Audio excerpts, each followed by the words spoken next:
안녕하십니까. 정상교입니다.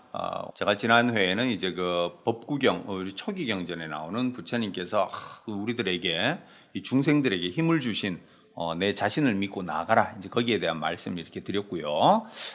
그러면서 요거하고 또 관련돼 가지고 후대에 대승불교로 이렇게 또 이제 그 전개되면서 대승불교 안에서도 특히 자기 자신에 대한 어떤 믿음을 강조한 것이 바로 열애장 불성사상이 있다라고 제가 이제 말씀을 드리고 이제 끝을 맺었는데, 오늘은 그것과 관련된 말씀을 드리면서 또 초기경전에 그 법구경에 나온 말씀을 계속 한번 드리도록 할게요. 그래서 우리가 불교를 모르시는 분들도 불교 이러면 불교의 특징? 누구나 부처가 될 수 있지. 이런 말씀을 다 알고 계세요. 그죠? 그것이 바로 불성 열애장 사상의 말씀인 거예요.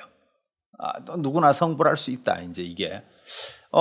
그런데 이제 그 다른 종교에서 만약에 너가 신도인 너가 우리가 모시고 있는 신과 동일한 자리에 동일한 급이 될 수 있어. 이러면 그거 큰일 나지 않겠어요?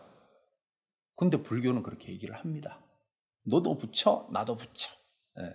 그래서 이러한 사상을 완성시킨 논서가 뭐냐면은, 우리가 이제 그 경전을 넓은 의미로 봤을 때 이제 그 논장도 포함된다 그랬잖아요. 그죠? 그 논서 중에 아주 이것을 이제 이론화해서 완성시킨 것이 바로 보성론이라고 하는 논서가 있어요.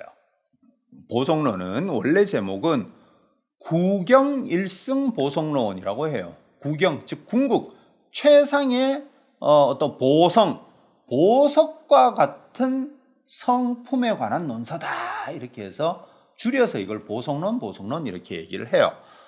그래서 요 보성론이 바로 이러한 그 열애장 사상을 이제 이제 완성을 시키고 있는데, 우리가 잘 알고 있는 일체 중생 신류 불성이다. 이 의미를 갖다가 이제 계속 설하는 바로 논서가 됩니다. 일체 모든 중생은 불성을 가지고 있다. 이제 이렇게 의미가 되겠죠. 그죠? 그래서 여기에 보면 이제 부처님께서 세 가지 의미에서 모든 중생은 항상 열애를 본성으로 가진다라고 합니다. 곧 일체 중생에게 열애의 법신이 가득 차 있다라는 의미예요. 그리고 열애의 진여가 즉 진리가 무차별하고, 그리고 열애의 어떤 그 종성이라고 하는 게 이게 가문 핏줄 이렇게 생각하면 됩니다. 타고난 핏줄. 그러니까 우리가 요즘 금수저 흙수저 이런 얘기 하죠. 열애장 사상은 뭐라 그러냐면, 너는 열애수저, 부처수저, 또 부처 자체다 이 말입니다. 쉽게 말하면. 그렇게 이제 또 열애장을 얘기를 합니다. 그런데 사실은 여기서 약간 더 이제 한 걸음 더 들어가 보면, 사실 이 열애장 사상은 이게 불교의 가장 핵심적인 사상인 무아 사상하고 항상 이론적으로 양립하는 게 조금 어렵지 않나라고 하는 그 지적이 계속 있었어요. 이게 학문적으로 구성을 할 때 고대 인도에서부터. 왜냐면은 잘 아시겠지만 부처님께서는 초기 경전에서 뭐라 그러세요? 중생들에게 자라고 하는 어떤 영원 불변한 존재가 내 안에 있다라고 자꾸 저 외도들, 이교도들은 자꾸 생각을 하니까, 그런 것들이 바로 제가 지난 시간에 말씀드린 저 우주를 창조한 위대한 신은 원래 불변하잖아요. 그런 존재가 내 안에도 있다 이러면 사람들이 자꾸만 그 이상한 집착을 가지는데, 부처님께서 뭐라 그러세요? 자라고 하는 거 너희들 색수상행식, 색이 이제 물질이고, 그죠? 수상행식, 이 정신작용과 그래서 요 5가지 덩어리로 이렇게 이루어진 게 자아일 뿐이다. 너의 뼈와 근육과 피, 그곳에 너 자아라고 하는 그 영원 불변한 게 있더냐? 아니요, 없는데요. 그럼 너가 어떤 어떤 그 느낌을 딱 받았을 때 그 느낌만 가지고 자아라고 할 수 있더냐? 아닌데요.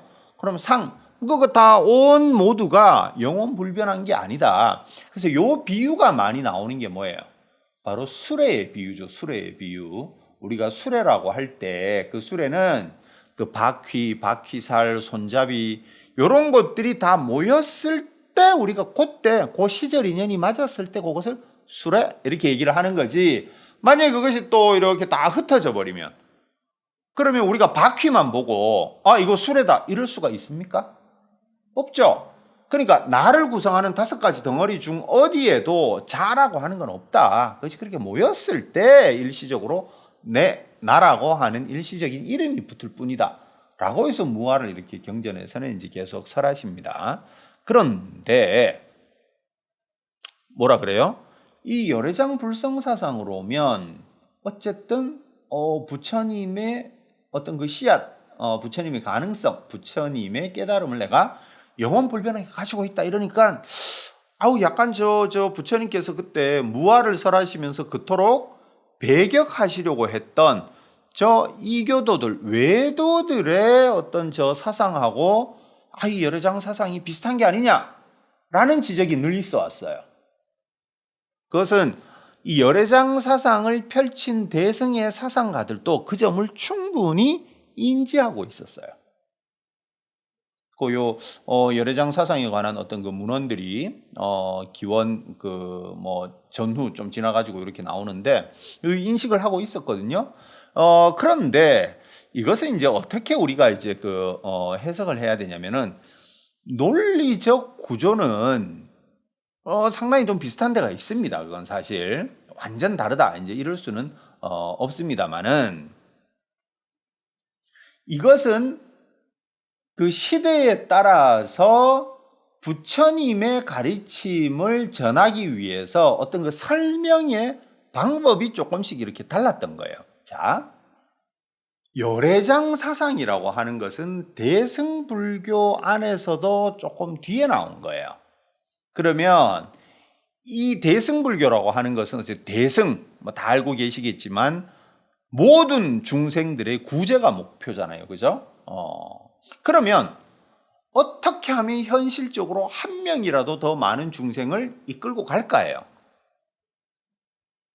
그럼 여러분 여기서 한번 우리가 생각해 볼 게 있어요. 우리가 예나 지금이나 우리가 지금 물론 이제 요즘에 이제 이 매체가 발달해서 유튜브를 통해서 여러분들이 이제 부처님 말씀도 공부하시고 또 집에서 책을 통해서도 공부를 하셨겠지만 우리가 지금 보고 있는 이런 불교 이론들을 옛날 사람들이 유식의 알라야식이 어떻다, 초기 경전에 삼법인이 어떻다, 중간에 공이 어떻다, 이런 걸 옛날 그 불교도라고 하더라도 그 이론을 얼마나 알고 있었을까요? 근데 솔직히 여러분, 우리가 지금 법회를 가도 그 법회 가서 여러분 그 불교에 대한 그 어려운 이론 배웁니까, 여러분? 유식에 나오는 변계 소집성이 어떻고 이런 거 여러분들 물론 이제 법회 중에 스님께서 이렇게 말씀을 해주실 때는 있겠지만 우리가 그걸 몰라요 지금도. 그러면 옛날에 그 고대 인도 불교도들이 그 이론을 모릅니다. 우리가 지금 보고 있는 거는 그 문헌에 남아있는 내용만으로 쭉 해서 이게 불교다 하고 봐서 그런 거지. 그걸 전문적으로 공부를 할 때 그런 내용이 있는 거고, 그걸 좀 더 알고 싶으면 우리 현대에는 이제 또 각 이제 사찰에 보면 또 우리가 이제 불교 대학이 있어가지고 거기서 이렇게 가서 따로 공부를 하지 않는 이상은 이론을 잘 몰라요, 솔직히. 그죠? 그러면은 현대에도 그럴 찐데 고대에는 더 그랬을 때고, 현대에도 우리가 불교 사찰을 찾고 이러는 건 뭐가 있어요? 저처럼 이렇게 늘 부처님께 빌기만 좋아하고 이제 이런 사람들은 부처님 올해도 꼭 장가 보내주십시오 이런 거 이제 빌 거 아닙니까? 그죠? 그리고 우리 어머님 아버님들은 우리 자식 취업 잘 되게 해주세요. 좋은 대학 가게 해주세요. 올해는 좀 돈을 잘 벌게 해주세요. 사실 그거 빼고 우리가 이제 그 불교 사찰을 운영한다? 불가능합니다, 그것은. 그죠? 그러니까 이러한 힘이 없는 게 아니에요. 이거 분명히 있습니다. 그리고 내가 아프니까 이걸 병을 낫게 해주세요. 병원에서도 힘들다고 하는데 어떤 그 덕 높으신 스님의 어떤 그 또 힘으로 그걸 또 알게 해주세요. 문수보살님의 가피로, 관세음보살님의 가피로 이걸 낫게 해주십시오. 우리 조상님들 또 천도를 잘해주세요. 또 지장보살님께 빌고, 이거 많습니다. 사실은 이것이 바로 제가 불교가 종교라고 얘기하는 이유예요. 이것이 종교의 아이덴티티예요. 소원을 빈다고 해서 그것이 수준이 낮다, 그건 불교 아니다, 그렇게 절대 얘기할 수가 없는 겁니다. 그렇게 해서라도 한 명이라도 많이 중생을 구제해서 일단은 부처님 말씀 속으로 들어오게 한 다음에 또 깊은 수행을 하고 또 이렇게 해서 나가게 하는 거지, 야 너 소원 빌어, 야 너 수준 낮아, 너 저리 가, 그건 아닌 거예요. 그죠? 그러니까 현대도 그럴진데 과거에는 더 그랬을 거예요. 그러면은 제가 이제 이 말씀을 왜 이제 드리냐면은, 자, 그러면 열애장이라고 하는 것이 네 안에 부처님 있다잖아요. 그죠? 너 비록 못난 생활을 이렇게 하고 있지만, 야, 너 그런 애가 아니야. 너도 당장 그 절에 와서 관세음보살 한 10번, 100번만 하고 108배 하고, 또 만약에 너가 그 의지가 있으면 그래서 3000배도 해봐. 그러면 내가 이걸 할 수 있네? 내가 이런 거 할 수 있는 사람이네. 너가 변화가 될 거야. 왜? 띠가 부처기 때문에 그런 거야. 이 열애장 사상은 자, 금방 말씀드린 대로 논리적으로는 이것이 부처님께서 배격하려고 하셨던 그 아트만을 얘기하는 외도들의 논리 구조하고 비슷한 데도 있어요. 영원 불변한 뭔가 있다 이런 거하고. 그런데 이 불교의 열애장 사상은 뭐냐면은 이론적인 그런 거보다는 이것은 구제론적인 거예요. 너에게 힘을 주는 거예요. 중생들에게 힘을 줘가지고 한 명이라도 더 구제를 하겠다라고 하는 좀 더 종교적 현실을 감안한 내용이 바로 이 열애장 사상인 거예요. 그것을 단순히 논리적 구조가 똑같으니까 야 열애장은 불교 아니야 라고 얘기해서는 안 된다는 겁니다.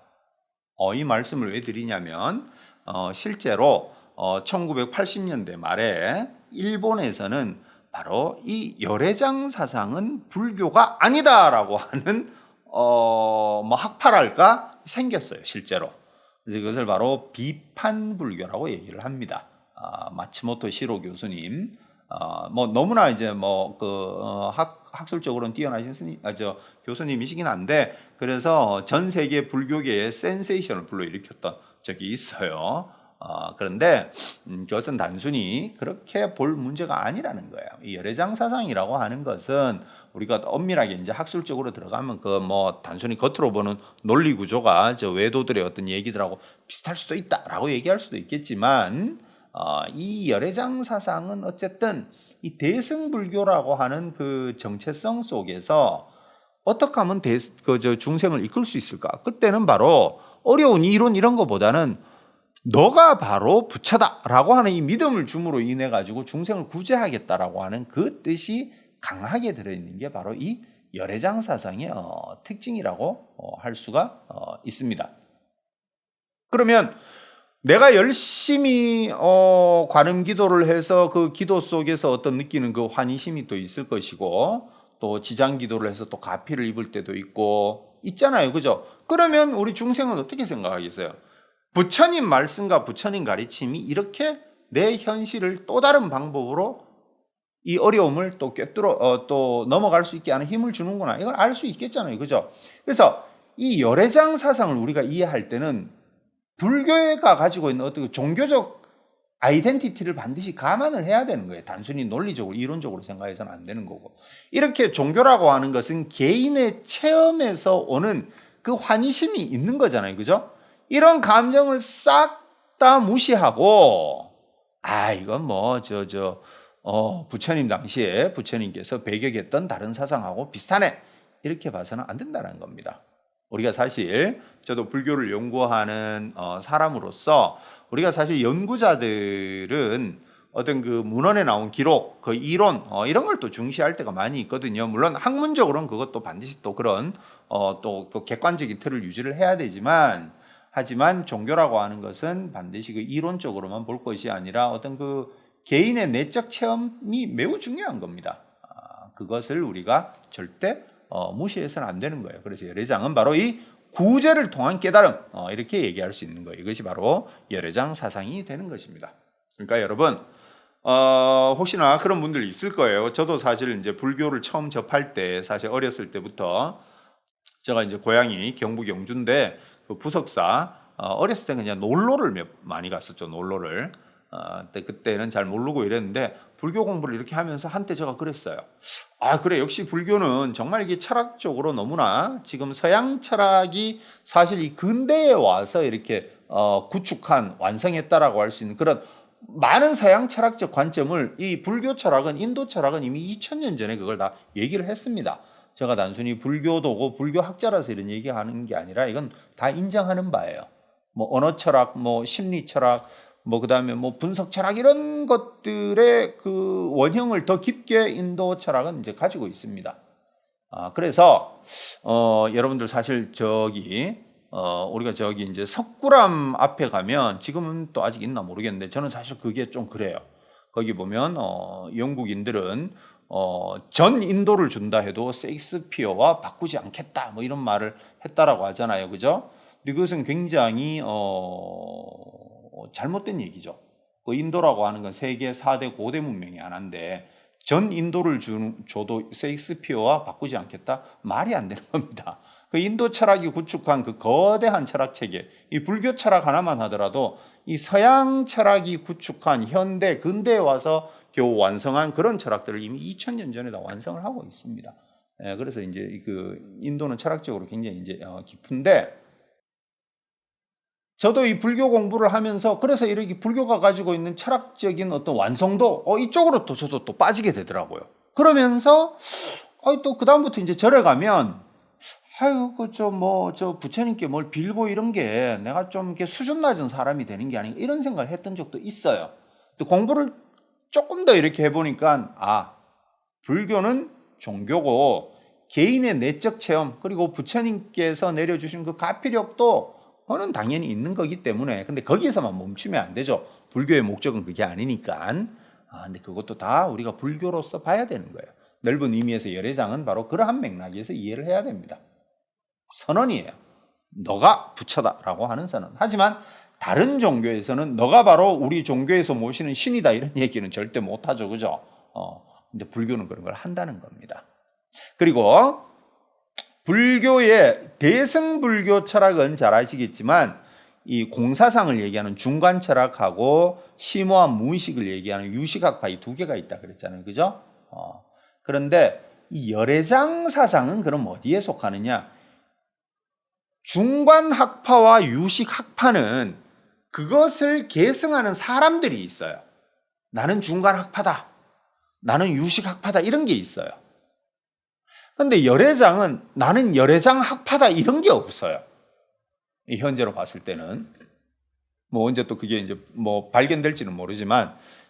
그러니까 이 열애장은 학파로서는 발전을 못된 것 같은데 아마 이 열애장 사상은 아마 이 유식학파의 이 논사들이 아마 이렇게 또 발전시킨 게 아니겠느냐 우리가 그렇게 생각을 하고 있어요.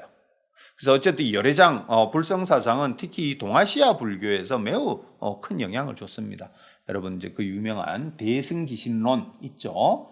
이것도 열애장 사상이 굉장히 이제 중요한 텍스트가 되고 또 그리고 이제 우리가 이제 제가 금방 말씀드린 영주의 부석사 화엄종의 종찰이었죠. 옛날 의상 스님께서 당나라에 가셔가지고 화엄 그걸 이제 배우고 오셔가지고 이제 해동 화엄종을 바로 부석사에서 창설을 하셨고 우리나라에선 그 이후로 이 화엄종 사찰이 굉장히 많이 이렇게 생깁니다.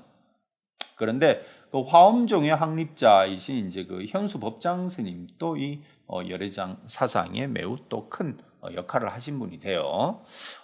그리고 제가 이제 아까 말씀드린 이 열애장에서 중요한 역할을 하는 이 보성론이라고 하는 이 논서의 저자가 누구냐? 물론 뭐 이거 전승이라서 우리가 정확히 알 수는 없어요. 뭐 전승별로 뭐 티베트 전승, 뭐 중국 전승이 조금씩 다르긴 한데. 이제 거기 보더라도 아마 이거는 이제 육아행 유식학파의 주창자들하고 굉장히 이 열애장 사상은 이제 관련이 있는 것 같아요.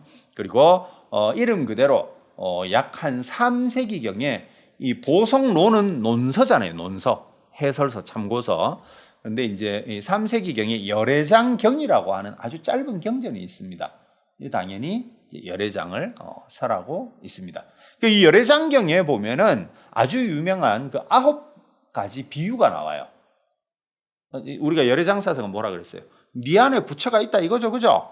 연꽃 시든 연꽃 안에 바로 부처님께서 계신다라고 하는 게 바로 이제 첫 번째 비유로 또 이렇게 이제 나와 있습니다. 그 다음에 또 뭐가 있냐면 벌들이 지키고 있는 꿀. 여러분들 그 저기 꿀 그 저기 이제 그 채취해서 먹으려고 하면 벌들이 엄청 많죠. 그 벌이라고 하는 건 번뇌겠죠. 꿀은 바로 깨달음의 가능성인 열애를 뜻하겠죠, 그죠? 그래서 이제 벌이 지키는 꿀, 요것도 하나의 이제 또 그 비유로 이렇게 나오고, 그다음 세 번째 비유가 뭐냐면 우리가 이제 껍질이 아직 벗겨지지 않은 그 이제 뭐 쌀, 그죠? 그래서 그 쌀, 그 껍질을 벗기고 나면 우리가 먹을 수 있는 그 쌀이 있다. 바로 열애의 무량한 직연을 바로 그 껍데가 그 껍질인 번뇌가 덮고 있다라고 하는 또 이제 비유가 있습니다. 그 다음에 더러운 천으로 둘러싸인 어떤 금괴 이런 게 있겠죠, 그죠? 그래서 당연히 이 깨끗하지 않은 천을 벗기고 나면 그 안에 또 깨끗한 또 금이 있다. 이것이 바로 또 열애장을 비유하는 게 될 것이고, 또 가난한 사람이 자기 집에 진귀한 보배 창고가 있는데 그걸 또 모르고 있다라고 하는 또 빈자의 집에 숨은 보물, 또 그 비유가 또 이렇게 열애장을 얘기하는 것으로 되어 있고, 그리고 우리가 또 씨앗에서 저 싹이 트는 걸 보면 어떻게 돼요? 바로 이제 씨앗 안에 들어있는 싹, 그게 바로 또 열애장이다. 또 이렇게 할 수 있고, 그 다음에 우리가 또 험한 길을 갈 때 내한테 이제 귀중한 불상이 있는데 그 도둑들이 많은 길을 갈 때 어떻게 해야 돼요? 그 불상이 빼앗기면 안 되니까 그 불상에다가 또 이제 그 더러운 천을 덮어가지고 가지고 가는 거예요. 불상을 유지하기 위해서. 그것이 바로 또 열애장인 거예요. 그런 또 비유를 열애장경에서는 하고 있고, 또한 가난한 여인이 지금 비록 그 비천하게 보일지라도 자신에게는 그 귀한 전륜성왕을 이제 품고 있다라고 하는 그런 또 이제 비유가 있습니다. 그래서 여기에서 뭐라고 되어 있냐면, 선남자여 스스로 가벼이 여기고 낮추지 말아라. 너희들 자신에게 모두 불성이 있다. 만약 부지런히 정진하여서 과오를 없애면 곧 보살과 세존의 명칭을 받고 무량한 중생을 교화하고 제도한다 라는 말씀이 이 안에 있습니다. 제가 아까 말씀드린 대로 비 올 때 우리가 이제 비행기를 타고 이렇게 올라가면 그 구름을 뚫고 올라가면 그 위에 태양이 빛나고 있다 그랬죠. 그래서 우리 안에는 그러한 열애의 씨앗이 있다라는 겁니다. 그리고 우리가 이제 어떤 그 불상을 만들 때 그 점토로 일단 그 주조를 해야 될 거 아니에요. 그죠? 틀을 만들어야 되잖아요. 그래서 그 안에 들어있는 불상과 같은 것이 바로 또 우리 중생이 가지고 있는 열애의 가능성이다 라고 하는 비유, 이 9가지 비유가 바로 이 열애장경에 나타나게 있습니다. 제가 지금 이렇게 비유를 말씀드렸는데 이게 어렵나요? 안 어렵죠. 즉 열애장 사상은 바로 어떤 철학적인 심오한 고찰로 중생에게 다가가겠다, 이게 아니에요. 하나의 선언으로서 야 너희들은 다 부처야, 이미 믿고 따라와, 믿고 해봐, 이게 열애장 사상이 가지고 있는 본래 목표예요. 이걸 중심으로 열애장 사상을 해석을 해야 되지, 논리 구조가 옛날 그 인도 철학하고 뭔가 비슷하네, 그러니까 열애장은 불교 아니야, 그렇게 봐서는 안 된다라는 겁니다. 자, 그래서 불교라고 하는 것은 제가 자주 말씀드립니다만 정말 그 서남아시아를 빼고 모든 아시아에 다 전해졌어요. 인도, 중국, 티베트, 남아시아, 동남아시아, 한국, 일본 다 전해졌어요. 그러면 그 광대한 지역에 많은 문화들과 불교가 이렇게 섞어지면서 각 지역과 각 시대에 맞는 가르침의 모습이 있을 거 아니에요, 그죠? 그러니까 제발 여러분, 하나의 모습으로 통일해서 이것만이 불교다 이러시지 않았으면 좋겠어요. 불교는 우리가 찾아볼 수가 없습니다. 불교는 다양하게 전파가 됐어요.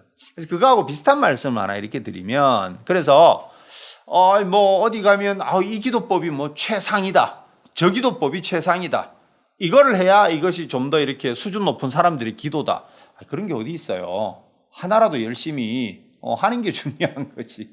그죠? 그래서 너무 형식에 그렇게 얽매일 필요가 없을 것 같아요. 자, 그렇게 됐을 때 여기서 하나, 옛날에 중국에 남학회양선사라고 아주 고매하신 우리 선사시죠, 그죠? 그 7세기에서 8세기에 이제 계셨던 분인데, 이분하고 이제 그 훗날 이분의 이제 제자가 된 마조도일 선사, 아주 그 중국 선종사에 있어서는 아주 절대 빼놓을 수 없는 유명하신 분들인데, 어느 날 이 남학 선사께서, 마조도일 선사께서 이제 앉아서 열심히 좌선하는 걸 보고는 가서 이제 한번 물어보세요. 이렇게. 그대는 그토록 좌선을 열심히 해서 이루려고 하는 게 무엇인가? 이래 물으니까 이 마조도일 선사께서 뭐라 그러시냐면, 당연히 저는 부처가 되려고 합니다, 이제 이렇게 얘기를 하세요.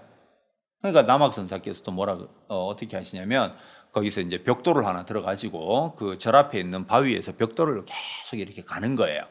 그러니까 이제 이 마조도일께서, 아니 그 벽돌을 갈아서 뭐 하시려고 하십니까? 라고 이제 여쭤봐요. 그러니까 이 남학 선사가 이 벽돌을 갈아서 나는 거울을 만들려고 한다. 이러니까 당연히 그걸 듣고 있던 마조도일께서, 아니 그 벽돌을 갈아가지고 어떻게 그게 거울이 된단 말씀이십니까? 그러니까 그 남학회양 선사가, 앉아서 좌선만 해서 그게 부처가 될 수 있겠느냐, 이렇게 얘기를 하신 거예요. 이건 너무나, 이건 이제 그 선종사에 있어 너무나 유명한 이제 일화인데 많이 알고 계실 테고, 그래서 여기에도 여러 가지 해석이 가능하겠지만 어떤 하나의 모습, 또 본질이 아닌 또 형식에 취착하는 어떤 모습들을 비판하는 거예요.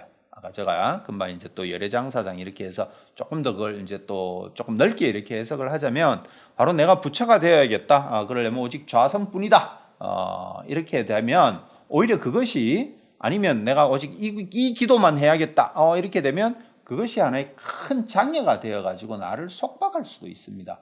그러니까 불교라고 하는 것이 쉬운 듯 하면서도 어려운 게 바로 그런 것 같아요. 정말 넓은 자유를 줍니다. 넓은 자유를 이렇게 주는데, 대신 그 자유롭게 어떤 걸 함에 있어서는 아주 그것을 조심스럽게 들어가야 돼요. 아주 그 경계를 하면서 조심스럽게 하지 않으면 그것 자체가, 진리라고 얘기한 그것 자체가 나를 속박하는 틀이 되어버려요. 그러면 그것이 바로 부처님께서 말씀하신 무와 공, 해탈이 아닌 오히려 나를 속박하는 하나의 어떤 그 도그마로 작용할 수가 있거든요. 그래서 불교라고 하는 것은 그 어떤 종교보다 도그마를 싫어해요. 자유롭게 해라. 대신 그 자유를 할 때는 아주 섬세하게 너가 잘 들여다보면서, 아니면 스승의 가르침을 잘 따라갖고 들어가야만이 진짜 자유를 얻을 수 있다, 이제 이렇게 되는 겁니다. 그러니까 이제 특히 이제 중국에서 발전한 선종 같은 경우에서는 부처를 만나면 부처를 죽이고, 선사를 만나면 조사를 또 죽여라. 이 다른 종교에서는 함부로 얘기할 수 없는 거예요. 그러니까 불교는 그만큼 하나의 고정된 틀에 갇히는 순간 그것이 아무리 진리라고 포장이 되어 있어도 그것은 진리가 아닌 거예요. 그래서 이제 이런 우리가 또 일화도 이제 있다라는 거고요. 그래서 남학 선사와 이 마조도일 선사의 또 이제 그 얽힌 일화가 있는 경덕 전등록이라고 하는 또 이제 책이 있거든요. 경덕 원년에 쓰여진 전등, 등불을 전하는, 그죠, 법을 전하는 그 기록이다, 이 말인데, 여기에 무슨 말이 있냐면 이 두 분의 또 대화가 이런 게 또 이제 남아 있어요. 그래서 소가 끄는 수레가 앞으로 나가지 않는다고 해서 수레에게 채찍질을 가하고 있는 것은 아닌가, 이런 말씀을 하십니다. 여러분, 내가 지금 일이 잘 안 되고 괴롭고 이럴 때 진정으로 해야 될 일이 뭔지 우리가 객관적으로 바라봐야지, 그 수레가 안 나간다고 해서 수레에다가 채찍질을 하면 그 수레가 나갑니까? 안 나가죠. 괜히 그 고행한다고 내 몸을 괴롭히고 이런 거 해가지고 깨달음을 얻을 수 없다라는 겁니다. 정확하게 이제 봐야 되는 거예요. 그리고 이 형식에 대한 말씀을 드릴 때 또 이제 우리가 옛날 이제 초기 경전을 이렇게 보면 여러분 우리 그 부처님께서 활동하시던 시기에 비슷한 시기에 또 그런 어떤 그 종교를 만든 분이 이렇게 있는데 그 종교가 바로 자이나교라고 하는 종교가 있어요. 자이나교. 안타깝게도 불교는 인도에서 다 사라졌잖아요. 그죠? 사라졌는데 이 자이나교는 소수파긴 하지만 지금도 남아 있습니다. 자이나교가. 근데 이 자이나교도 시기도 그 자이나교의 이제 교주인 마하비라라고 하는 분이 이제 이렇게 있어요. 근데 이분하고 부처님 시기도 비슷해요. 시기도 비슷한데 이들은 철저한 무소유, 불살생, 불교하고 비슷하죠, 그죠? 상당히 좀 비슷한 게 좀 이래 있어요.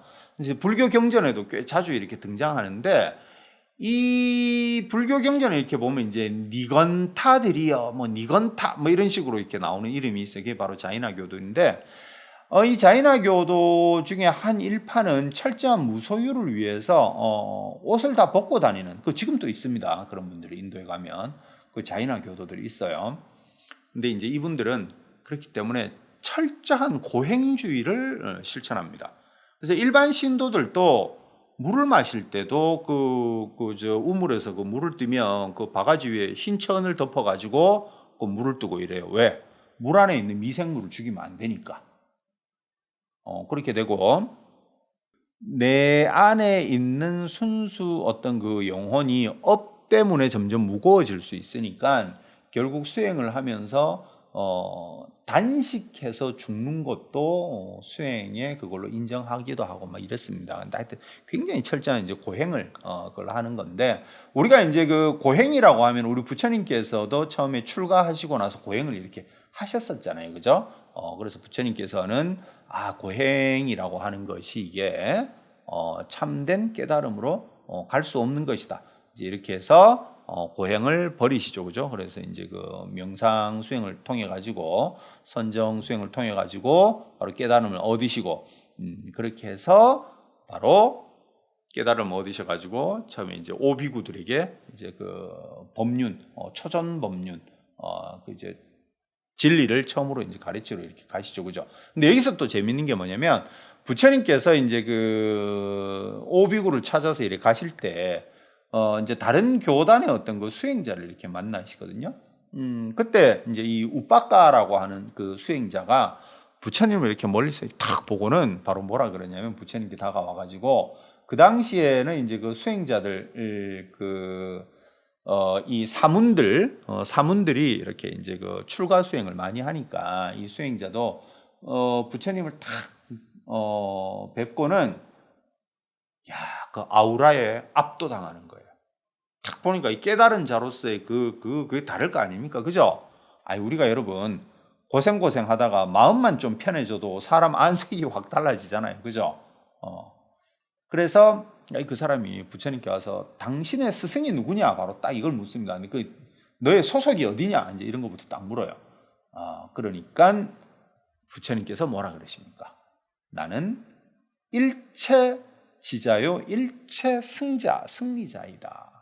어떤 것에도 물들지 않고 일체를 버리고 가래가 다하였고 해탈하였다. 그 스스로 최상의 지혜를 깨달았으니 누가 나에게 견줄 수가 있겠는가? 누가 나의 스승이겠는가?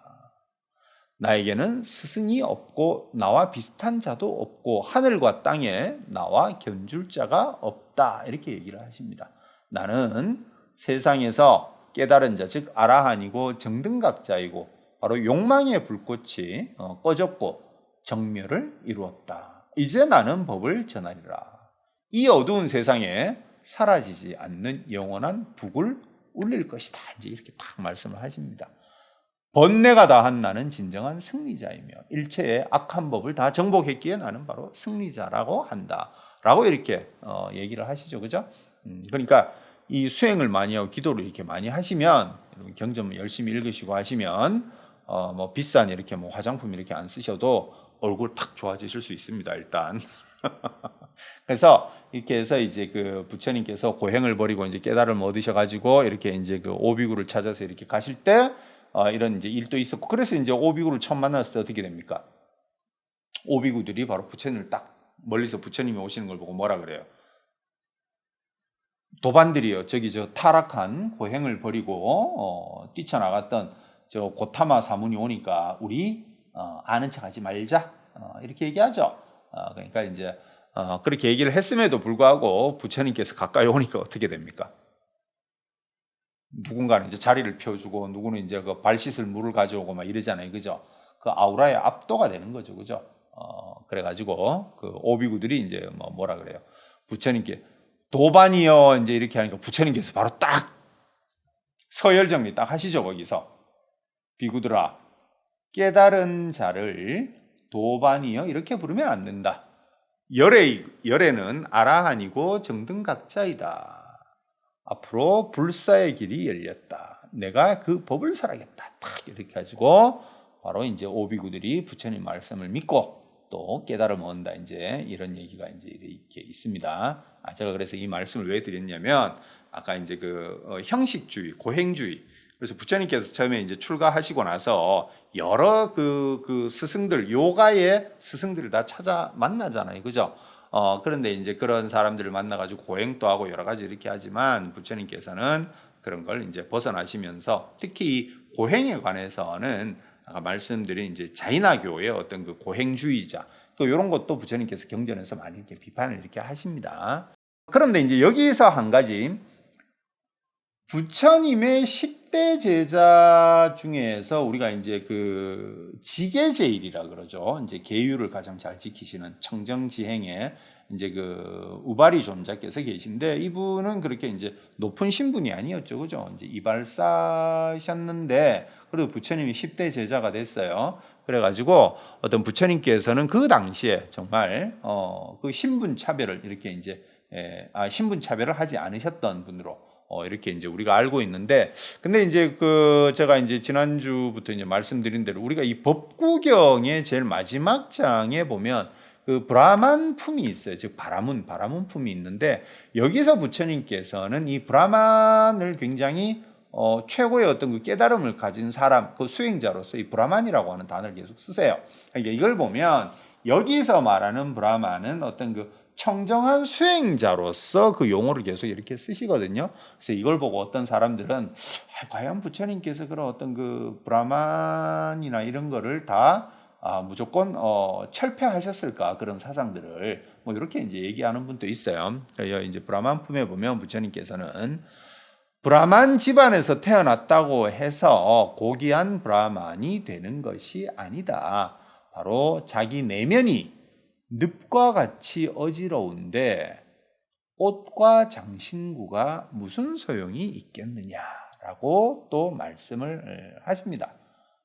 그리고 그러한 브라만을 또 어떻게 이제 표현을 하시냐면은, 또 청정한 브라만을 아무것도 소유하지 않으며 집착이 없는 자, 그를 바로 브라만이라고 부른다. 모든 속박을 끊고 불안하지 않고 집착을 넘어서서 해방된 자, 그를 나는 브라만이라고 부른다라고 바로 이 법구경에서 계속 말씀을 하십니다. 자, 그래서 여기에 나오는 이 브라만이라고 하는 것은 모든 존재의 죽음과 태어남을 통찰한 자, 집착이 없고 깨달음의 길로 가는 자, 그를 바로 브라만이라고 이렇게 말씀을 계속 하시는데, 바로 이제 이걸 가지고 뭐 부처님께서 정말 이 브라만 그 어떤 그 사상을 전부 뭐 비판만 하셨을까? 아니다. 뭐 이런 얘기도 좀 이제 남아 있긴 한데, 법구경이 제일 마지막에서는 어떤 청정한 수행자로서의 어떤 그 단어로 또 브라만을 이렇게 사용을 하십니다. 자, 여러분, 제가 이제 지난 시간과 또 이번 시간에 걸쳐 가지고 법구경에 나온 어떤 그 말씀을 기준으로 해서 약간 또 이제 다른 사상, 또 이제 연결되는 사상, 또 오늘은 또 지난 시간에 이어서 이제 그 보성론, 또 열애장 사상 또 말씀하셨고, 그 다음에 어떤 그 형식에 얽매이지 않는 것, 또 고행, 이런 걸 해서 또 법구경과 관련된 말씀을 드렸습니다. 드려주셔서 감사하고 다음 시간에 또 찾아뵙도록 하겠습니다. 감사합니다.